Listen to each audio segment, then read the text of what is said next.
Welcome back. কেমন আছেন সবাই? আশা করি ভালোই আছেন। আজকে আমরা যেই ৩টে কাহিনী বলবো সেইগুলি আশা করি আপনাদের ভালোই লাগবে। আমরা সরাসরি এখন প্রথম গল্পে চলে যাব। তো যেভাবে লিখছেন সেভাবেই পড়ে শোনাচ্ছি। হ্যালো লিসনার, কেমন আছেন সবাই? তো ঘটনাটি কালেক্ট করেছি আমি আমার এক দাদার কাছ থেকে। দাদাটির সঙ্গে বছর ৩ আগে পরিচয় হয় ফেসবুকে।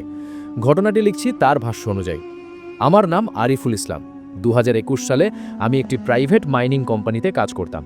আমার কাজ ছিল মাঠ সার্ভে করা, পুরনো খনি পুনরায় খননযোগ্য কিনা সেটা যাচাই করা। জায়গাটা ছিল চন্দ্রপুর, জঙ্গল ঘেরা একটা নিঝুম গ্রাম। মোবাইলের নেটওয়ার্ক প্রায় ছিল না, আর রাতে পুরো গ্রামটা এমন অন্ধকারে ঢেকে যেত যে মনে হতো আমি পৃথিবীর শেষ প্রান্তে আছে। গ্রামের বুড়ো লোকজন প্রথম দিন থেকেই বলতো ওই খনির নিচে মাটি মানুষ খায়, যারা ঢোকে তারা আর ফেরে না। আমি এসব কথা শুনে হাসতাম। কাজের লোকেদেরও বলেছিলাম যে এই সব গায়ের কথা শুনে আবার ভয় পেও না, মাটির নিচে গ্যাসের চাপ থাকে। খনিটা আসলে ব্রিটিশ আমলের পুরনো লৌহ খনি। 1890-এর দিকে কাজ শুরু হয়েছিল, পরে একটা বিস্ফোরণের পর বন্ধ হয়ে যায়। সেই বিস্ফোরণে নাকি 5 জন শ্রমিক নিচে আটকে মারা যায়। সেই থেকেই জায়গাটা অভিশপ্ত বলে মানুষের কাছে পরিচিত। প্রথম 3 দিন কোনো সমস্যা ছিল না। আমরা খনির মুখ পরিষ্কার করছিলাম, চারপাশের মাটি সরাচ্ছিলাম। চতুর্থ দিন সকালবেলায় এক মজুর দৌড়ে এসে বলল, স্যার, নিচে কেউ আছে স্যার। আমি ভেবেছিলাম কোনো প্রাণী ঢুকে পড়েছে। টর্চ নিয়ে নেমে গেলাম। মাটির নিচে প্রায় 30 ফুট নেমে একটা গর্তের শেষে দেখি একটা ছোট্ট সুড়ঙ্গ। মানুষ ঢোকার মতো না, কিন্তু হাত ঢুকবে। একদম সমানভাবে কাটা, যেন কেউ ছোট ছোট কোদাল দিয়ে অনেক দিন ধরে বানিয়েছে। সেই সুড়ঙ্গের ভিতর থেকে একটা ঠান্ডা ধাতব গন্ধ আসছিল। আমি আলো ফেলতেই ভিতরে কিছু একটা নড়ে উঠল, একটা ছোট ছায়া। চোখে আলো সরতেই সেটা একেবারে গায়েব হয়ে গেল। আমি মজুরদের বললাম, কিছু না, বাদুড় বা বন্য প্রাণী হবে। কিন্তু ওদের মুখ দেখে বুঝলাম ওরা কেউ বিশ্বাস করে না। আমরা খনির একপাশে টিনের ঘরে ক্যাম্প করতাম। রাতে বাতাসে একটা অদ্ভুত শব্দ আসতো, ঠক ঠক ঠক করে, যেন মাটির নিচ থেকে কেউ কাঠে হাত মারছে। আমি ভাবতাম হয়তো গ্যাসের প্রেসার। কিন্তু এক রাতে প্রায় 1:30-এর সময় কুকুরের ডাক শুনে ঘুম ভেঙে গেল। জানালার বাইরে দেখি খনির মুখের পাশে কেউ একজন দাঁড়িয়ে আছে। ছোট্ট মানুষ, কুজো, ময়লা জামা পরা, হাতে কিছু একটা ঝুলছে। আমি আলো জ্বালাতেই সেই ছায়াটা খনির দিকে হেঁটে গেল। চলাফেরাটা ছিল অস্বাভাবিক দ্রুত, মানুষের মতো না। আমি দৌড়ে গেলাম পিছনে, কিন্তু গিয়ে কিছু দেখতে পেলাম না। শুধু মাটিতে ছোট ছোট পায়ের ছাপ, যেন শিশুর, কিন্তু আঙুলগুলো 6টা। পরের দিন সকালে খনির পাশের মাটি খুঁড়তে গিয়ে এক মজুর একটা হাড় বের করলো। দেখতে মানুষের হাড়ের মতো, কিন্তু আঙুল 6টা। আমরা সঙ্গে সঙ্গে ফরেনসিক টিমে রিপোর্ট পাঠালাম। তারা বলল ব্রিটিশ আমলের শ্রমিকদের কঙ্কাল হতে পারে, মিউটেশন বা জেনেটিক বিকৃতি থেকেও এমন হতে পারে। বিজ্ঞানসম্মত ব্যাখ্যা ঠিকই ছিল, কিন্তু সেদিন রাতেই খনির ভিতর থেকে ঠক ঠক আওয়াজটা শুরু হলো, এবং আগের চেয়েও জোরে। মনে হচ্ছিল যেন কেউ কাঠের দেওয়ালে মেরে উঠছে নিয়মিত ছন্দে। আমি সিদ্ধান্ত নিলাম এটা রেকর্ড করব। ক্যামেরা সেট করে রাখলাম খনির মুখে। রাত প্রায় 2:30-এর দিকে আওয়াজটা আবার শুরু হলো। বাইরে এসে দেখি বাতাস ঠান্ডা, কুয়াশাও অনেক। খনির মুখে টর্চ ফেলতেই হালকা একটা নড়াচড়া দেখতে পেলাম। মনে হলো কেউ নিচের থেকে আমার দিকে তাকিয়ে আছে। আমি চিৎকার করে বললাম, কে আছো ওখানে? কোনো উত্তর এলো না, শুধু একটা শোষো শব্দ আর সেই পুরনো গন্ধ, লোহার মতো পচা। আমি টর্চটা নিচের দিকে ফেলতেই এক মুহূর্তের জন্য আলো পড়ল। একটা মুখ, ছোট কিন্তু মানুষের মতো নয়। চোখ দুটো হলদে, দাঁতগুলো সূচের মতো ধারালো। তারপর আলো নিভে গেল। আমার আর কিছু মনে নেই, শুধু মনে আছে হঠাৎ খুব ঠান্ডা লাগছিল। তারপর অন্ধকার। পরদিন সকালে অন্য ইঞ্জিনিয়াররা এসে দেখে আমি খনির পাশে অচেতন অবস্থায় পড়ে আছি। ক্যামেরাটা পড়েছিল কয়েক ফুট দূরে। ভিডিও রেকর্ড হয়েছিল মাত্র 2 মিনিট, তারপর নিজে থেকেই বন্ধ হয়ে যায়। ভিডিওটা আমি এখনও রেখেছি। প্রথম মিনিটে শুধু খনির মুখ, হাওয়া আর কুকুরের ডাক। দ্বিতীয় মিনিটের শেষ দিকে খনির ভিতর থেকে একটা ছায়া উঠে এসে সোজা ক্যামেরার সামনে দাঁড়ায়। চোখ দুটো ক্যামেরার দিকে তাকানো, মুখে হালকা হাসি, তারপর স্ক্রিন কালো হয়ে যায়। খনিটা সে বছরই বন্ধ করে দেওয়া হয়। চন্দ্রপুরে এখন নতুন কোনো প্রকল্প হয় না। গ্রামের লোকেরা বলে যাদের শরীর মরে গেছে তারা এখনও খনির নিচে কাজ করে। আর আমি যখন রিপোর্ট টাইপ করি, মাঝে মাঝে কম্পিউটারের স্ক্রিনে কোনো কারণ ছাড়াই একটা লাইন টাইপ হয়ে যায়, আমরা এখনও নিচে আছি। তো এই ছিল আজকের প্রথম ঘটনা। তো চলুন আজকের দ্বিতীয় ঘটনায় যাওয়া যাক। আমি মৌসুমী, কলকাতার ঠাকুরপুকুর থেকে লিখছি। এর আগে আমি একটি ওল্ড এজ হোমের ঘটনা পাঠিয়েছিলাম, যেটি তোমার কণ্ঠে পূর্ণতা পেয়েছে 8 নম্বর এপিসোডে। তোমার কণ্ঠের প্রশংসা যতই করা হবে ততই কম। আগের ঘটনাটি আমি এবং আমার পরিবারের সকলে একসাথে বসে শুনেছিলাম। পূর্বের ঘটনায় তোমাদের সকলের এত ভালোবাসা এবং প্রশংসায় অনুপ্রাণিত হয়ে আবার সাহস করে আমার দ্বিতীয় ঘটনাটি পাঠালাম। এই ঘটনাটি সিলেক্ট হলে প্লিজ এপিসোড নাম্বারটি জানিও। এবং আজকে ভূতের আসরের সকল শ্রোতাদের কাছ থেকে আমি এই ঘটনাটা শেয়ার করার পর একটু সাপোর্ট আশা করছি। এবং ছোট দিদা, মানে আমার দিদার বোন, যাকে আমি ছোট দিদা বলে থাকি, তার কাছ থেকেই ভূতের আসরের জন্য এই ঘটনাটি আমি সিলেক্ট করেছি। চলুন আজকে ছোট দিদার মতন করে আমরা ঘটনাটা শুরু করি। থ্যাংক ইউ মৌসুমি আমাদেরকে দ্বিতীয় ঘটনা পাঠানোর জন্য, এবং আশা করছি এই ঘটনাটাও তোমরা অনেক এনজয় করবে। ঘটনাটি ঘটেছিল আজ থেকে প্রায় ৩০-৩৫ বছর আগে। দিদা তখন প্রথম পুত্র সন্তান জন্ম নেয়। আমার বড় দিদার ছোট দিদার বাড়ি কাছাকাছি হওয়ায় তাদের একে অপরের বাড়িতে যাতায়াত প্রায়শই হতো। ছোট দিদার প্রথম সন্তান হওয়ার কারণে শিশুটির জন্মের পর থেকে রাত হলে প্রবল তারস্বরে কান্না শুরু করত। আর যখন কান্না করত তখন তার গায়ের রং হয়ে উঠত লাল, নীল ও সবুজ বর্ণের। সদ্যজাত বাচ্চার দিনের পর দিন এইভাবে কান্না দেখে অস্বাভাবিক মনে হওয়ায় অনেক ডাক্তার, কবিরাজ দেখানো হলো, কিন্তু তাতে কোনো ফল হলো না।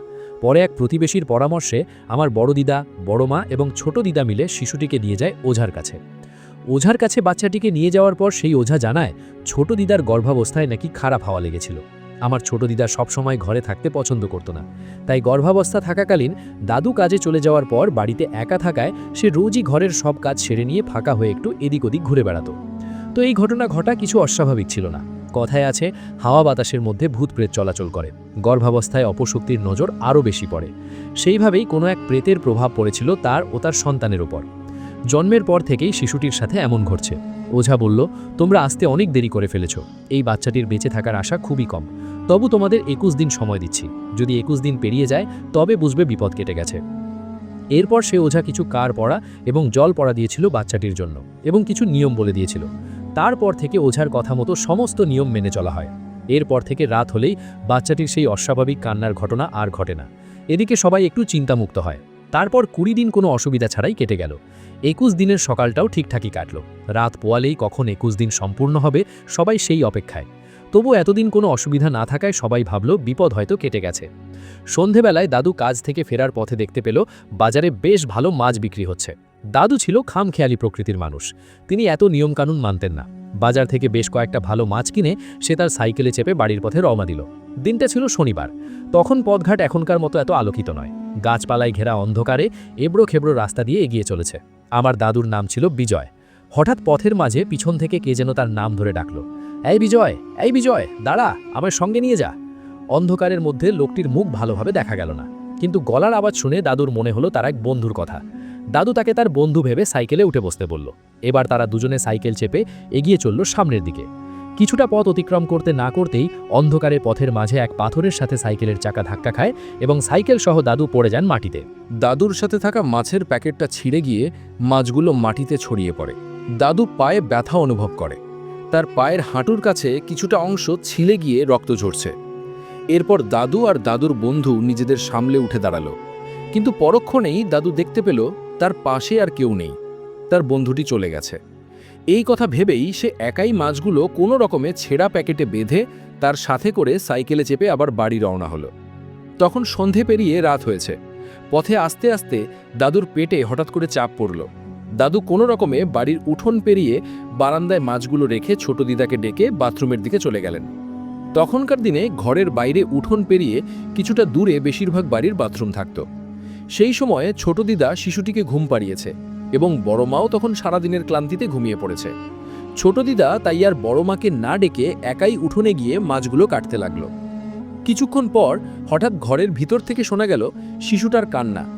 শিশুটি জেগে উঠেছে শুনে ছোট দিদা তাড়াতাড়ি মাছ কাটা ছেড়ে হাত ধুয়ে ঘরে গিয়ে বাচ্চাটিকে কোলে নিয়ে আবারও ঘুম পাড়ানোর চেষ্টা করে। কিন্তু ছোট দিদা কোলে নেওয়ার সাথে সাথেই হঠাৎ করে শিশুটি আবার আগের মতোই তারস্বরে কাঁদতে শুরু করলো এবং তার সাথে গায়ের রং পরিবর্তন হতে শুরু করলো লাল, নীল, সবুজ বর্ণের। ছোট দিদা এই অবস্থা দেখে কি করবে বুঝে উঠতে পারছিল না। তখন তার মনে পড়ে গেল একটা কথা। ওঝা বলেছিল 21 দিন সন্ধ্যের পর বাইরে থেকে কোনো কাঁচা মাছ বা মাংস বাড়ির ভিটের ভিতরে না আনতে, তবে যদি এনেও থাকে তা যেন আগুন ডিঙিয়ে তারপর ভিটের মধ্যে প্রবেশ করানো হয়, এবং যদি কেউ মাছ মাংস ছোঁয়ে তবে তাকে আগুনে হাত সেঁকে তারপর বাচ্চাটিকে শুতে হবে। কিন্তু সেদিন এসব ঘটার আগের মুহূর্তে ছোট দিদা যেন সব ভুলে গেছিল কোনো এক মন্ত্র বলে। 20 দিন যে নিয়ম মেনে এসেছে তা 21 দিনের দিন কিভাবে ভুলে গেল তা সে বুঝল না। এই অবস্থায় ছোট দিদা বড় মাকে ঘুম থেকে ওঠানোর জন্য বারবার ডাকা সত্ত্বেও বড় মার ঘুম ভাঙল না। এত আওয়াজের মাঝেও সে গভীর ঘুমে আচ্ছন্ন। বড় মার যখন ঘুম ভাঙল তখন সবাই চুপ। শেষ রক্ষা আর হলো না। দাদু ফিরে এসে দেখল ছোট দিদার কোলে তাদের সন্তানের নিথর দেহটা শোয়ানো। এরপর এই ঘটনার কথা পরিবারের সদস্যদের জানানো হয়। আমার বড় দিদা আরও পরিবারের সবাই মিলে এই করুণ পরিস্থিতিতে ছোট দিদার পাশে ছিল। মাত্র কয়েকদিনের ছোট্ট শিশু মারা যাওয়ার কারণে শিশুটির দেহটি আগুনে দাহ না করে মাটির তলায় চাপা দেওয়া হয় এবং তার শেষ কৃত্য সম্পন্ন করা হয়। ওঝার কথা মতো 21 দিন আর কাটল না, তবে তার অপশক্তি শিশুটিকে মেরে ফেলল। এই করুণ ঘটনা ছোট দিদার স্মৃতিতে হয়তো চিরতরে রয়ে যাবে। ছোট দিদার পরে আরও 2টি পুত্র সন্তান হয়েছিল। তারা আমার বড় মামা আর ছোট মামা। দাদু এখন আর নেই। 2022 সালে তিনি মারা গিয়েছেন। এই ঘটনাটি শোনার পর আমার মনে হয়েছিল দাদুর সেদিন মাছ কিনে নিয়ে যাওয়া, পথের মাঝে দাদুর সেই বন্ধুর সঙ্গে হঠাৎ দেখা হওয়া এবং ছোট দিদার মাছ ছোঁয়ার পর আগুনে হাত সেঁকে নেওয়ার কথা ভুলে যাওয়া এবং বড়মার গভীর ঘুম সব মিলিয়ে সেই অপশক্তির প্রভাব ঘটেছিল। ছোট দিদার মুখ থেকে ঘটনাটি শুনে আমি আমার মতো বললাম। আশা করছি ঘটনাটি ভালো লাগবে এবং ঘটনাটি সিলেক্ট হলে ভবিষ্যতে আরও কিছু ঘটনা আছে, সেগুলি পাঠানোর ইচ্ছা থাকলো। তো চলুন চলে যাওয়া যাক আজকের দ্বিতীয় অথবা শেষ ঘটনায়। হ্যালো, আশা করি সবাই ভালো আছেন। আমি লিলি। আমি নদিয়া জেলার চাকদা থেকে বলছি। ঘটনাটি আমার বরের কাছ থেকে শোনা এবং আমার বর শুনেছে ওর ঠাকুর মশাইয়ের কাছ থেকে, মানে আমার দাদুর শ্বশুর। কিছু কারণে আমি জায়গার নাম বলছি না। ঘটনাটি বাংলাদেশের সেই জায়গার ঘটনা যেখানে ওনারা বসবাস করতেন। আমার দাদু শ্বশুরের নাম বিজেন্দ্র প্রসাদ ঠাকুর। ঘটনাটি অনেক বছর আগের ঘটনা। তিনি এখন আর বেঁচে নেই এবং তিনি অনেক বছর আগে মারা গেছেন। ঘটনাটি কোনো গল্প নয়, বরং একটি বাস্তব ঘটনা যা দাদু শ্বশুরের নিজের চোখে দেখা। এবার ঘটনায় আসি। যেভাবে আমি শুনেছি সেটা দাদু শ্বশুরের ভাষাতেই তুলে ধরছি। সালটা ঠিক মন নেই। আমার ঘটনাটি আমার জেঠুর সাথে ঘটে যাওয়া ঘটনা। আমার বয়স তখন 21। সময় কাটাতাম মাছ ধরে বা বাবা কাকাদের সাথে জমিতে কাজ করে। সন্ধ্যার আগে বাড়ি ফিরতে হতো, কারণ কারেন্টের ব্যবস্থা একদমই ছিল না। হ্যারিকেনের ব্যবস্থা ছিল আর একটা বড় টর্চ লাইট ছিল, যেটি বাণিজ্যের থেকে ফিরে আসার সময় জেঠু নিয়ে এসেছিলেন। লাইটটির আলো বেশি দূরে যেত না, কাছাকাছি দেখা যেত। আমাদের বাড়ির অবস্থা খারাপ এমনটা নয়, সব পরিবারে একই সাথে থাকতাম এবং ভালো অবস্থা ছিল। এবার বাড়ির বর্ণনা দিই। বড় বাড়ি বেশ। বাড়ির মাঝখানটায় একটা বড় বারান্দা। বারান্দা থেকে প্রতিটা ঘরে যাওয়া যায়। বাড়ির পশ্চিম দিকে কাকা এবং আমাদের ঘর এবং তার উল্টো দিকে জেঠুর ঘর। বাড়ির মাঝ বরাবর তুলসীতলা আর দক্ষিণ দিকে সর্ষের গলা। বাড়ির বাইরে একটা বড় উঠোন। উঠোনটি ঝাড় দিতে 2 জন লাগবে, এতটাই বড়। বাবা কাকা জমিতেই কাজ করতেন আর জেঠু যেতেন দেশ বিদেশে বাণিজ্যে। বাড়িতে খুব কম থাকতেন। আমি জেঠুকে এবং কাকাকে আপনি করেই বলতাম। একদিন জেঠু জেঠিমার মধ্যে ভীষণ ঝগড়া হয়। সেদিন আর জেঠু বাণিজ্যে যায়নি। ঝগড়ার কারণে বাড়িতে ছিলেন না সারাদিন। বাড়িতে একবারের জন্য আসলেও দুজন দুজনের সঙ্গে কথা বলেননি। ঝগড়ার পরিমাণ এতটাই ছিল যে তিনি ভেবেই রেখেছিলেন যে নিজেকে ইতি টানবেন, গলায় দড়ি দেবেন এবং তার জন্য সবকিছু গুছিয়ে নিয়ে গিয়েছিলেন। আগের সময়কার দড়ি ছিল ভীষণ মোটা এবং শক্ত। সে দড়ি আবার ঘি দিয়ে পাকানো দড়ি। জেঠু দড়ির মাপ, গাছের মাপ সবকিছু পরিমাপ মতো তৈরি করেছিলেন। আর গাছটি ছিল বাড়ি থেকে কিছুটা দূরত্বে, যেখানে একজন গলায় দড়ি দিয়ে মারা গেছিলেন, আর উনিও সেরকমটাই করতে চেয়েছিলেন। উনি যখন গলায় দড়ি দেবেন তখন পাড়ার একজন ঠিক ওই গাছটার পাশ দিয়ে যাচ্ছিলেন। দেখে ছুটে গিয়ে বাড়িতে খবর দেয়। সেই সময় বাড়ির সবাই ছুটে গিয়ে জেঠুকে বাঁচায়, জেঠুকে বুঝিয়ে বাড়ি নিয়ে আসে। অনেক বোঝানোর পরে জেঠু বাড়ি ফিরে আসে। বাড়ি এসে জেঠুর হাতের দড়িটি জেঠু রাখে সর্ষে গোলার মধ্যে। আর সর্ষে গোলার মধ্যে কিছু রাখলে সেটা নিচে চলে যায়, মানে একজন যদি সর্ষে গোলার মধ্যে দাঁড়ায় সে সর্ষের মধ্যে ঢুকে যাবে, ঠিক সমুদ্রের বালিকণার মতো একভাবে দাঁড়িয়ে থাকলে যেমনটা হয়। তখনকার দিনে সবাই খুব তাড়াতাড়ি খেয়ে ঘুমিয়ে পড়ত। সেদিন রাতে খাওয়ার পর সবাই খাওয়া শেষ করে জেঠুকে ঘরে দিয়ে ঘুমোতে যায়। সবাই ভয়ে ছিলেন যে জেঠু আবার কোনো কাণ্ড না করে বসেন। জেঠু জেঠিমা এক ঘরে শুলেও একে অপরের সঙ্গে কথা বলেননি। রাত তখন 2টো বাজে। সবাই অঘরে ঘুমোচ্ছিলেন, তেমন জেঠুও।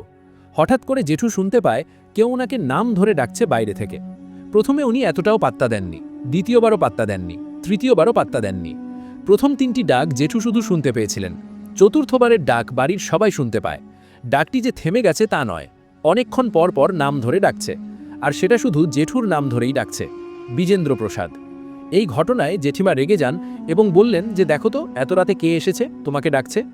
জেঠু ভাবছে এত রাতে তো ওনার বাড়িতে কারোর আসার কথা নয়, কারণ সবাই জানে যে উনি বাণিজ্যে গেছেন।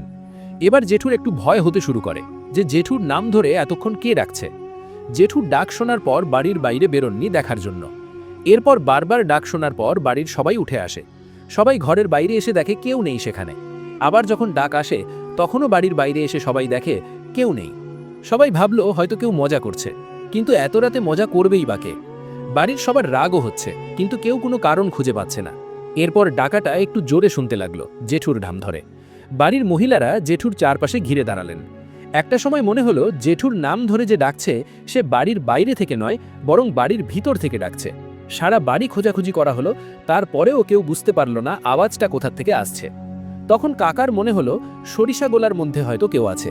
তারপর বাড়ির সবার মনে হলো সরিষা গোলার মধ্যে কেউ থাকবে বাকি করে। আলো নিয়ে গিয়ে সবাই দেখলো কেউ নেই। তখন কাকা ভাবলেন অন্ধকারে সর্ষের গোলার ভিতরে দেখা যাক। গোলার কাছে যেতেই আবার ডাক শুনতে পান।